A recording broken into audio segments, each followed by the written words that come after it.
Okay, the last knot I want to talk about is one we haven't had a chance to deal with yet, and this is called a Bowline knot.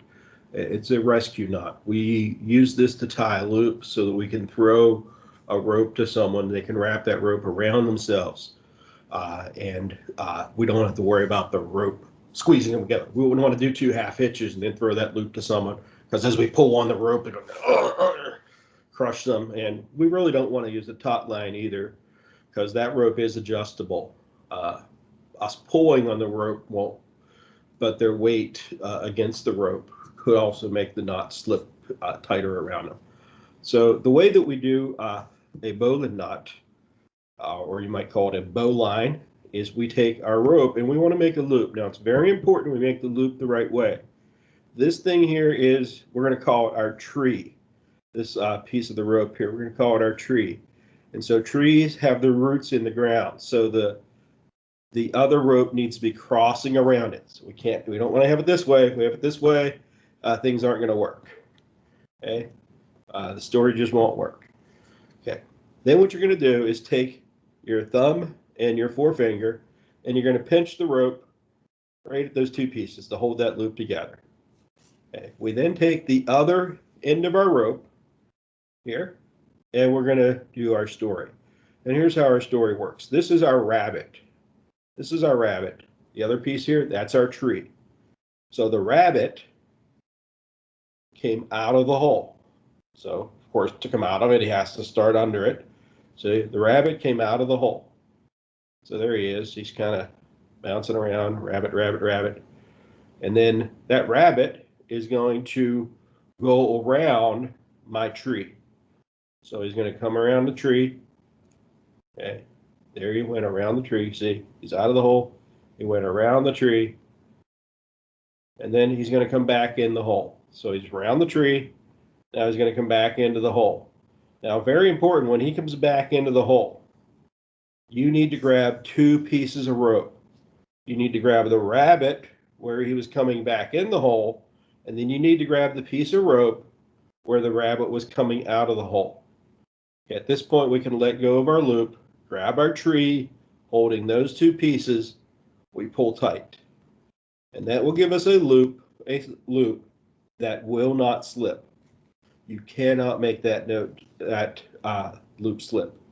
And that's called a bowline knot. If you investigate it, you can see here, this first part looks like the loop on a square knot.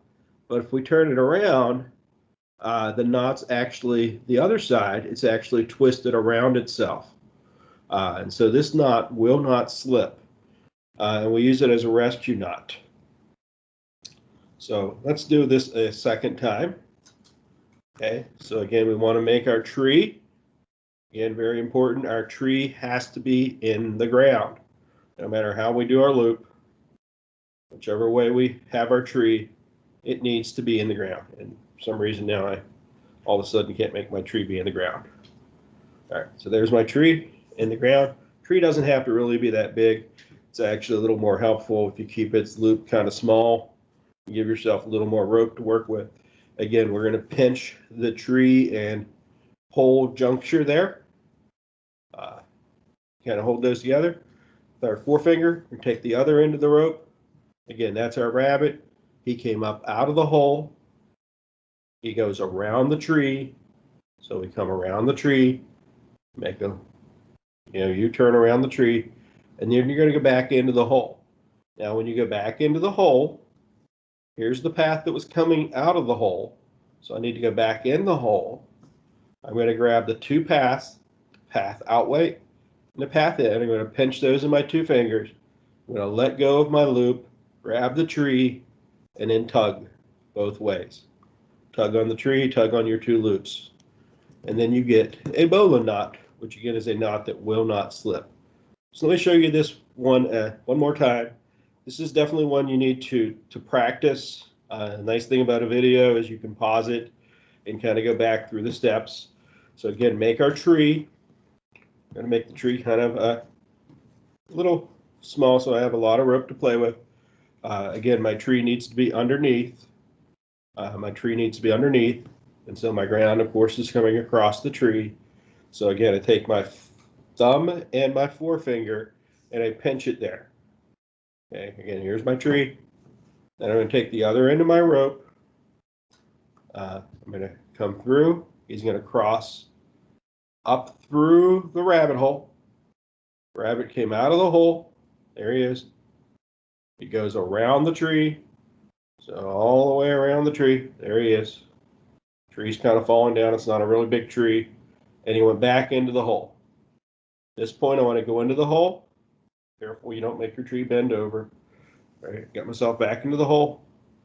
All right, now I'm going to take where the rabbit came out and where he's now come back in. I'm going to grab those in my fingers on my right hand. I'm going to let off of my left. I'm going to grab on the tree and I'm just going to tug. And now I have my Bowline knot, knot that we can use that won't slip. Now, when you're tying this knot, the loop that you're making, the rope that's left over, yeah. So the first loop that you have with the tree, that's not the loop you're going in. You would have the loop, whatever loop you have left as far as rope that's left over, that's what your loop's going to be. So if I was trying to rescue someone and I wanted to make a loop, I need a lot more rope.